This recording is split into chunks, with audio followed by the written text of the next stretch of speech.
Assalamualaikum warahmatullahi wabarakatuh. Salam dan bahagia. Perkenalkan, nama saya Tiara Imania dengan NIM 2019008364. Saya dari KKN UST periode 1 tahun ajaran 2022-2023 dari Padepokan 80. Di sini saya akan memaparkan program kerja individu saya, yaitu apa saja sih gejala jika orang itu terkena penyakit demam berdarah Dengue atau biasa yang disebut DBD.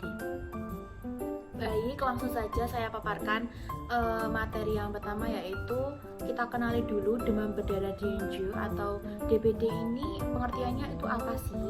Nah, penyakit DBD ini penyakit yang ditularkan oleh nyamuk yang terjadi di daerah tropis dan subtropis di dunia.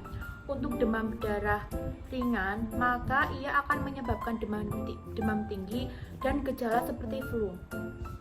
Sementara untuk demam berdarah yang parah, ia bisa menyebabkan pendarahan serius, penurunan tekanan darah, serta tiba-tiba atau shock dan bahkan kematian.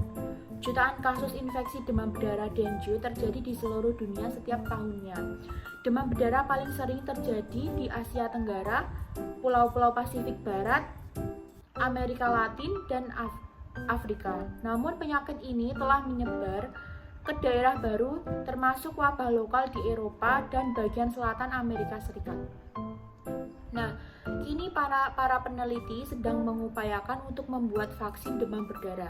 Untuk saat ini di daerah di mana demam berdarah biasa terjadi, cara terbaik untuk mencegah infeksi adalah dengan menghindari gigitan nyamuk dan mengambil langkah-langkah yang perlu dilakukan untuk mengurangi populasi nyamuk. Nah, selanjutnya itu faktor resiko apa sih jika terkena penyakit DBD atau demam berdarah Dengue ini? Nah, kamu memiliki resiko lebih besar terkena penyakit ini atau gejala yang lebih parah jika yang pertama adalah kamu tinggal atau berpergian di daerah tropis. Nah, sebab itu berada di daerah tropis dan subtropis meningkatkan risiko terkena virus penyebab penyakit ini, terutama daerah berisiko tinggi termasuk Asia Tenggara, Pulau-Pulau Pasifik Barat, Amerika Latin, dan Afrika. Yang kedua adalah kamu pernah mengidap demam berdarah di masa lalu. Nah, infeksi sebelumnya itu dengan virus demam berdarah bisa meningkatkan risiko gejala parah jika kamu terkena demam berdarah lagi. Yang berikutnya adalah gejala DBD. Nah, gejalanya itu apa saja? Banyak orang yang tidak mengalami tanda atau gejala infeksi DBD ini. Ketika gejala benar-benar terjadi, mereka disalahartikan sebagai penyakit lain seperti flu.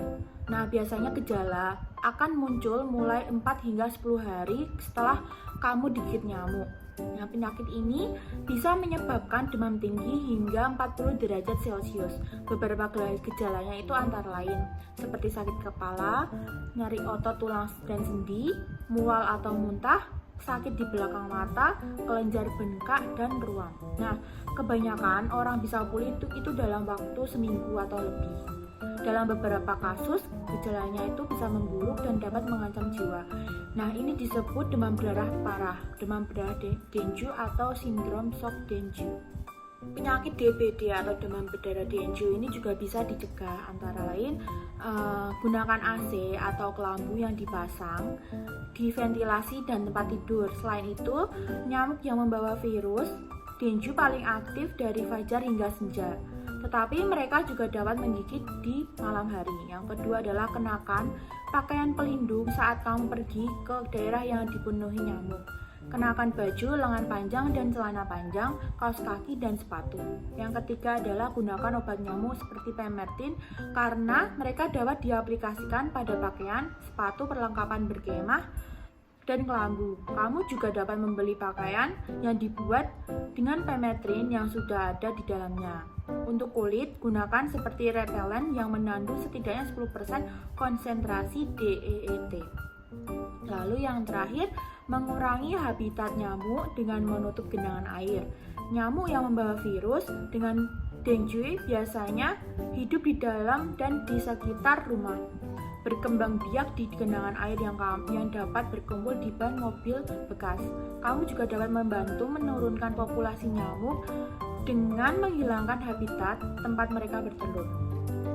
Setidaknya seminggu sekali wadah kosong dan bersih yang menampung genangan air, seperti wadah tanam, piring hewan, dan vas bunga.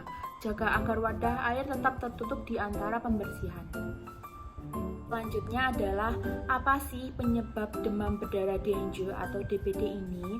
Demam berdarah ini disebabkan oleh salah satu dari 4 jenis virus dengue. Kamu tidak bisa terkena penyakit ini karena berada di sekitar orang yang terinfeksi, sebab penyakit ini ditularkan melalui gigitan nyamuk. 2 nyamuk yang bisa menularkan virus ini adalah virus Aedes aegypti dan Aedes albopictus. 2 jenis nyamuk yang paling sering menyebarkan virus dengue ini umum ditemukan baik di dalam maupun di sekitar pemukiman.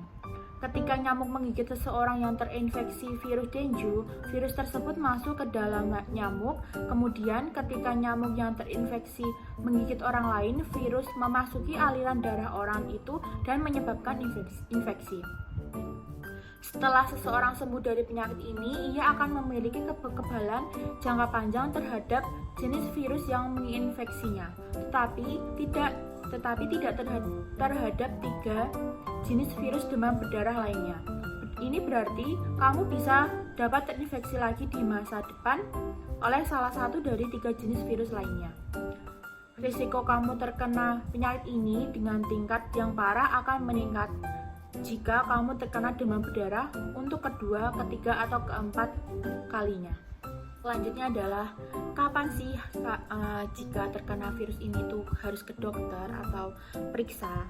Demam berdarah yang parah adalah keadaan darurat medis yang mengancam jiwa. Cari pertolongan medis segera jika kamu mengalami demam dan mengembangkan salah satu dari tanda-tanda peringatan yang sebelumnya disebutkan. Tanda-tanda peringatan termasuk sakit perut yang parah, muntah, kesulitan bernafas, atau darah di hidung, gusi, muntah, atau tinja. Nah, jika mengalami gejala tersebut, kalian bisa langsung pergi ke dokter atau ke rumah sakit terdekat. Sekian pemaparan program kerja individu saya. Jika ada kurang dan lebihnya mohon maaf. Wassalamualaikum warahmatullahi wabarakatuh. Salam.